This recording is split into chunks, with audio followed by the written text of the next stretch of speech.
Congresso, Júlia, o que você pode dizer para a gente? São as mesmas pessoas que a gente vê na tela, são aquelas que a gente vê no plano pessoal? Olha só, José, é uma resposta que vai vir com muitas camadas, tá? Eu costumo fazer análises, por exemplo, eu fui pego de surpresa quando eu entrei na política, porque eu era um neófito, eu não tinha sobrenome, eu não fazia parte de nenhum feudo político. E, enfim, amigo, trazendo aqui de 2012 para 2018, que foi exatamente já a finalização ali do trabalho que eu fiz, de coordenar a campanha de Jair, eu não entendia muito bem das camadas da política. Eu não tinha uma referência política familiar ou histórica, eu era empresário, enfim. Mas o destino me colocou como testemunha da história. Eu não sabia quem era Dilma, eu sabia o que o povo falava, eu não sabia quem era Lula, eu sabia o que falava, eu entendia do arquétipo jogado na consciência coletiva das pessoas, do qual eu também, enfim. Quando eu comecei a fazer parte, não é de direita, e eu passei a integrar o bolsonarismo, eu comecei a questionar exatamente o que era ser de direita. E peraí, eu sou um cara que me considero conservador de direita, embora eu não soubesse o que era isso, hoje eu sei, mas isso aqui não tem nada a ver comigo. Mas eu já estava dentro do voo a 10 mil pés de altura, não tinha como pular. E quem tentou pular, creio eu, né, eu tenho questionamentos profundos sobre a morte de Bebiana, do Major Olímpio e da destruição de reputação de algumas pessoas, enfim, eu não sabia. E quando eu passei a entender aquilo ali, eu digo, olha, aqui não é meu lugar, mas qual é meu lugar? Ainda eu vou descobrir. E eu fui vendo, ainda que fazendo parte de lá, sem ser um deles, eu fui vendo como a coisa era construída. Eu fui vendo uma ciência por trás daquilo ali, da manipulação e da construção desses movimentos que vocês estavam falando aqui. Eu estou falando movimento não bolsonarista, mas já ele como se fosse naquele efeito da hidra, que são várias cabeças crescendo a partir do bolsonarismo. A exemplo do Nicolas, que eu consigo analisar o Nicolas por outras camadas, não só como o personagem, mas como um sintoma também que já vem do outro sintoma que é bolsonarista. Então eu passei a analisar como isso era criado. E analisando o bolsonarismo, automaticamente eu tive que começar a analisar também aquilo que eu compreendia de esquerda. Aí fui conhecendo amigos deputados do PT, fui conhecendo amigos do campo progressista e fui vendo que quem tinha mais autenticidade, e digo isso hoje com total independência, quem realmente entendia o que estava fazendo no campo que defendia era o pessoal do campo progressista e de esquerda. O pessoal que se dizia de direita, eles sequer sabiam o que era isso, mas estavam ali com o mandato na mão, já com a estrutura de gabinete, aquela coisa toda. O que eu posso te falar, José, é que, analisando um lado do outro, eu acho, aí aqui, com a independência que eu tenho, eu começo a fazer uma crítica construtiva, se é que pode ser dito crítica construtiva, mas uma sugestão. Tirando o exemplo de novos políticos, como é o exemplo do Pedro, também da neta do Lula, da Érica, que hoje desponta como uma grande influência também como deputada federal, a esquerda ela não deu um salto para esse momento de personagens, por exemplo, como Nicolas, como vários personagens da direita não, volto a dizer, do bolsonarismo, ao ponto de forma independente, dentro do campo progressista de esquerda, mas de forma independente, pessoas jovens, parlamentares jovens, começaram a se destacar. E esse volume que veio de forma natural desse novo movimento chamado bolsonarista, ele foi mais rápido do que a esquerda se modernizou. Hoje nós temos deputados federais e parlamentares do campo progressista de esquerda dentro do parlamento que eu convivi com um intelecto alto, mas não conseguiu se modernizar na era da fibra ótica, ficaram ainda no meio analógico.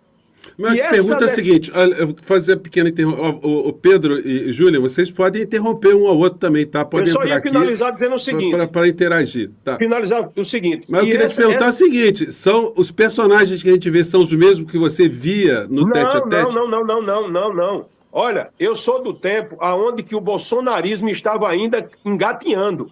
O que nós vemos agora é uma mutação. Nicolas é uma mutação daquilo que eu me iniciei no início. O André Fernandes do Ceará é uma mutação. Essas pessoas não tinham. Eu, do meu tempo, José, eu dialogava. Essas pessoas não dialogam. Elas precisam criar uma endorfina diária, sabe, quase que um êxtase no seu eleitorado, para poder manter ali eles no pasto. Então, eu acho que o pessoal da esquerda e do progressismo ele não se modernizou, salvo personagens como Pedro, como a neta do Lula, como alguns personagens que, por si só, eles entraram no digital. E isso aí é o que eu senti falta. E outra coisa, para finalizar, não pegaram remanescentes desse movimento de direita que se afastou desse bolsonarismo, como eu, para dar um plus.